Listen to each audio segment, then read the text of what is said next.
HTML ලේඛනයක මූලික ව්‍යුහය මෙන්න තියෙනවා. හරිද? මේ බලන්න අපි ඒක පටන් ගන්නේ HTML වලින්. හරිද? ඒ HTML එක අවසානයේදී මෙතන ක්ලෝස් කරලා තියෙනවා. අපි ඒකට කියන්නේ අවසන් කිරීමේ සුලනේ එහෙම නැත්නම් closing tag එක. මේවට අපි ඉංග්‍රීසියෙන් කියන ළමයි tag කියලා. හරි?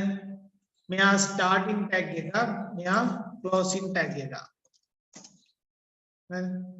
මෙයා starting tag, closing tag. ඒ closing tag එක අඳුනගන්නේ කොහමද? හැම වෙලේම මෙහෙම ඇල ඉරක් තියෙනවා. මේ head එක තියෙනවා, head එකේ ඇල ඉරක් ගහලා තියෙනවා close. body එක තියෙනවා, body එකේ ඇල ඉරක් ගහලා තියෙනවා close. එතකොට මේ කොටස් දෙක අපි අඳුන ගන්නවා. මේ තියෙන්නේ head කොටස, මේ තියෙන්නේ body කොටස. හොඳට ඔලුවට ගන්න ළමයි මේවා වහලා තියෙන්නේ කොයි තැන්වලද කියලා. HTML පටන් ගත්තා, එයා වහලා තියෙන්නේ අන්තිමේ. මතක තියාගන්න වෙබ් පේජ් එකක් හදද්දී පටන් ගන්නෙත් HTML එකෙන්, ඉවර කරන්නේ HTML එකේ closing tag එක. ඊට පස්සේ මුලින්ම තියෙන head tag එක එයාව close කරනවා. body tag එක එයාව close කරනවා. මේවා අතරේ තමයි අපි type කරන්නේ. එතනින් පරිබාහිරව type කරන්නේ නැහැ. හරි? න මූලික විවරය. right. එතකොට මේ කතා කරේ මම ඔය ටික. ඒ වගේම තමයි මේක කියනවා HTML උසුලනයක් case sensitive වෙන්නේ නැහැ කියලා. ඒ කියන්නේ capital simple ભેදය ලොකුවට සලකන්නේ නැහැ. එතකොට ඒක capital ලිව්වත් simple ලිව්වත් run වෙනවා නම් වෙන වැරදි නැතුව run වීමක් සිද්ධ වෙනවා. මෙතන මේ කියන උසුලනේ වැරදි ආකාරයට දක්වා ඇත. ඒ සඳහා දෝෂ ප්‍රකාශ නිකුත් කිරීම සිදු නොවේ කියලා. error message එකක් එන්නේ නැහැ කියලා. error message එකක් එන්නේ නැහැ. ඒක නොසලකා හැරලා අනිත් ටික දර්ශනය කරනවා. ඒක පෙන්වන්නේ නැහැ. එතකොට HTML tag එකක කොටස් කීපයක් දකින්න හම්බ වෙනවා. දැන් මේ තියෙන්නේ අපි අකුරු type කරද්දී භාවිතා කරන font කියන tag එක. මෙයා වැඩි දැන් නම් ලෝකේ භාවිතා වෙන්නේ නැහැ අලුත් version එක. නමුත් දැනගෙන ඉන්න. ඊපස්සේ ගත්තාම මේ tag එක තියෙන කොටස් තුනක් තියෙනවා. මේ තියෙන්නේ පළවෙනියටම තියෙන element එක. මෙයත් එක්කම තියෙන්නේ කෝණික වරහනත් එක්ක. font තියෙන්න පුළුවන්, p තියෙන්න පුළුවන්, තව anchor tag කියලා ඒ තියෙන්න පුළුවන් එහෙම. මෙතන තියෙනවා තමයි attribute එක. face කියන්නේ මේ font එකේ වර්ගය. හරිද? මෙතන තියෙනවා value එක. මේ තියෙන attribute එක color. මෙතන තියෙනවා value එක blue කියලා. නේද? මතක තියාගන්න HTML tag එක ඒක සිංහලෙන් කියන උසුලනයක් කියලා tag එකක්. ඒකේ තියෙනවා element, attribute සහ value කියලා කොටස් තුනක්. දැන් ඔන්න අපි HTML tags කතා කරමු. පළවෙනියට අපි කතා කරන HTML title tag එක. title tag එක බලන්න දාන්නේ මොකටද කියලා අපි කතා කරමු. head එක ඇතුලේ මෙයා දාන්නේ. පටන් ගන්නෙ කොහොමද? title කියලා පටන් ගත්තා. මොකක් හරි වචනයක් දැම්මා අපිට අවශ්‍ය කරන එක close කරා. ඔන්න. හරිද? ඊට පස්සේ head එක close කරා, HTML close කරා, code එක අවසන්. මේකෙන් මොකක්ද අපිට ලැබෙන්නේ? ඔයගොල්ලෝ දැකලාදී වෙබ්සයිට් වල මෙන්න මෙතන ටැබ් එකේ උඩ මෙතන දිස් වෙනවා නමක්. ඕක තමයි ටයිටල් ටැග් එකෙන් දාන්නේ. හරිද? තේරුණාද මම කියන එක? එතකොට ඕක තමයි අපිට දාන්න. දැන් එහෙනම් ඔයගොල්ලෝ ලියන්න බලන්න කෝඩ් එක.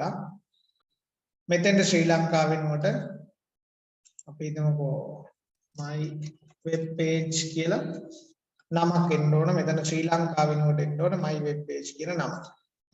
හරි. මෙන්න මේකට කෝඩ් එක ලියලා ලියන්න බලන්න. එතකොට ඔන්න බලන්න my web page කියලා දුන්නාම අපිට ඒක පේන හැටි මෙතන මේ එන්නේ මෙන්න මේක තමයි එන්නේ. right? ඊගාවට තියෙනවා paragraph tag. අපේ වෙබ්සයිට් එකට paragraph එකක් ඇඩ් කරන්නේ කොහොමද? මේ paragraph එකක් ඇඩ් කරනවා කියන්නේ අපි දන්නවා මේ විදිහට මේ p tag එකක් දීලා p කියන්නේ paragraph කියන එක මේක close කරාම යාව එක paragraph එකක් විදිහට එතන අඳුනා ගන්නවා. ආයේ අලුතෙන් p tag එකක් දීලා ඒකේ මොනවා හරි type කරලා යාව close කරාම යා දෙවෙනි paragraph එක විදිහට අඳුන ගන්නවා. එතකොට ඔයගොල්ලෝ දන්නවා සාමාන්‍ය පැරග්‍රාෆ් එකක් ලියද්දි හැම වෙලේම අපි සාමාන්‍ය රචනයක් ලියද්දි උනත් පැරග්‍රාෆ් දෙකක් අතර ඉඩක් අපි මේන්ටේන් කරනවා. එතකොට ඒ දේ මේකේ සිද්ධ වෙනවා. එතකොට එහෙම නැතුව නිකම්ම දුන්නොත් ඒ ඉඩ පැරග්‍රාෆ් දෙකක් වෙන වෙනම තියෙන්නේ කියලා අඳුනා ගැනීමක් සිද්ධ වෙන්නේ නැහැ. එතකොට අපි පැරග්‍රාෆ් දෙකක් ඇතුලේ කෝඩ් දෙකක් විදියට මේක දුන්නොත් අපිට දර්ශනය වීමේදී අදාළ ලියලා තියෙන පැරග්‍රාෆ් දෙක වෙන වෙනම දිස් වෙනවා. හරිද? එතකොට මේ විදියට තමයි අපි පැරග්‍රාෆ් දෙන්නේ. එතකොට මේක දිස් වෙන්නේ මෙන්න මෙහෙම බලන්න අර පරතරය. This is first paragraph, this is second paragraph. හරිද? දැන් මේකත් ඔයගොල්ලන්ට තේරෙනවා ඇති කියලා මම හිතනවා. තේරෙන්නේ නැත්නම් එහෙම කියන්න. හරි? මේ සරලම කේතයන්ට කියන්නේ. දැන් බලන්න මෙන්න මේක. මට මෙන්න මේකේ කෝඩ් එක ලියන්න. right. දැන් අපි කතා කරනවා මේ heading tags කියන එක. කියන්නේ headline දාන්නේ. හරිද? එතකොට heading tag එකක් කියලා කියන අපි ඒකෙදී මේ මාතෘකා හිම දෙන්න පුළුවන් විවිධ ප්‍රමාණයන්ගේ H1 ඒ කියන්නේ heading 1 ඉඳන් heading 6 දක්වා මෙම විශාලත්වය වැඩි වෙන තැන ඉඳන් අඩු වෙන පිළිවෙලට දීලා තියෙනවා. මේවා පාවිච්චි කරන්න පුළුවන් අපිට මාතෘකාවක් දෙන්න. අපි දන්නවනේ මාතෘකාවක් දෙද්දි කොහොමද සාමාන්‍යයෙන් ප්‍රමාණය මේ විශාල කරලානේ අපි දෙන්නේ. හරිද? එතකොට ඒක මේ heading tag එකෙන් අපිට කරන්න පුළුවන්. නේ? දැන් මේ දාපු කෝඩ් එක හොඳට බලන්න මේ කෝඩ් එක දිහා H1 H2 H3 H4 කියලා ඒවා මෙතන අවුලක් තියෙනවා මේ කෝඩ් එකේ අවුලක් තියෙනවා පෙන්නන්න මොකද්ද කියලා කෝඩ් එකේ අවුලක් තියෙනවා ඔන්න බලන්න heading tag එක මේ close කරන්නේ සයි close කරලා නැහැ ඔන්න මට වැරදිලා තියෙන එකක් ඈ ඒක මම ওই ටයිප් කරද්දි වෙච්ච මිස්ටේක් එකක් ඒක එතකොට ඔයගොල්ලෝ අන්න ඒ වගේ වැරදි තේරුම් ගන්න ඒවා ඔයගොල්ලෝ වරද්ද ගන්න එපා ඒ ටික දැම්මාම එන පිළිවෙල. අර 6 එකේ එහෙම ඊටාම කුඩා මාතෘකාවක් විදියට තමයි පෙන්නන්නේ. හරි. කොට ඔන්න heading tag එක. එතකොට අපිට පුළුවන් අකුරේ ප්‍රමාණය අනුව අපිට H1 එකක් ඕනේ, H2 එකක් ඕනේ කියලා තීරණය කරලා ඒ heading දාගෙන අපි පිළිවෙලට ලස්සනට අපේ document එක හදාගන්න. right. බලන්න මෙන්න මේ වගේ එකක් නේනම් දෙන්නේ කොහොමද? රාජසිංහ සෙන්ටර් කොලෙජ් කියන එකම ඔයගොල්ලෝ ටයිප් කරන්න ඕනේ තමන්ගේ පාසල රාජසිංහ නෙවෙයි නම් ඒ තමන්ගේ පාසල ටයිප් කරන්න ඒක ප්‍රශ්නයක් නෑ මේකෙදි බලන්න අකුරු වල ප්‍රමාණයන් පිළිබඳව දාලා පොඩ්ඩක් එකක් දෙකක් එහෙම වුණාට කමන්නේ H2 එක වෙනුවට H3 එක දාලා එහෙම එකක් අවුලන්නේ හැබැයි මතක තියාගන්න මෙයාට වඩා මෙයා කුඩයි එයාට වඩා මෙයාත් කුඩයි සහ මෙයාගේ ස්වභාවය වෙනස් මෙයා එතකොට heading එකක්ද මේ තියෙන්නේ මොකක්ද කියලා පොඩ්ඩක් අයිඩියා එකක් තියාගන්න. ටයිප් කරන්න බලන්න මේ කෝඩ් එක. මෙයත් එක්ක බලුවම මෙයාගේ bold වීමක් මේ I love my school කියන එකේ bold වීමක් දකින්න හම්බෙන්නේ නැහැ. ඒ නිසා මම ඒක දාලා තියෙන්නේ මෙන්න මේ විදිහට දාලා තියෙන්නේ බලන්න. නේද? ඒකට ඔයගොල්ලන්ගේ H1 එක වෙනකොට ඔයගොල්ලෝ H2 එක දාලා දෙක ලොකු issue එකක් නැහැ. හරිද? නමුත් මේ තියෙන්නේ මම දාපු කෝඩ් එක ඔකට ටයිප් කරපු එක. ඒ විදිහට දෙන්නේ කියලා බලන්න. right. තේරෙනවා ඇති මම හිතන්නේ ඔයගොල්ලන්ට බලමු මේක ඊගාවට තියෙන්නේ මොකද්ද කියලා. ඊට පස්සේ තියෙනවා බලන්න line break tag. ඒ කියන්නේ දැන් අපිට දැන් අපි ටයිප් කරගෙන යද්දී line එකක් පන්නලා දැන් එකම line එකේ ටයිප් කරන්නේ તો පල්ලයට කරගෙන යන්න. මෙන්න මේ this is my first HTML code and now I am happy. I am happy කියන එක තියෙන්නේ පහළ රූල් එක. දැන් රූල පල්ලෙහාට යන්න පුළුවන්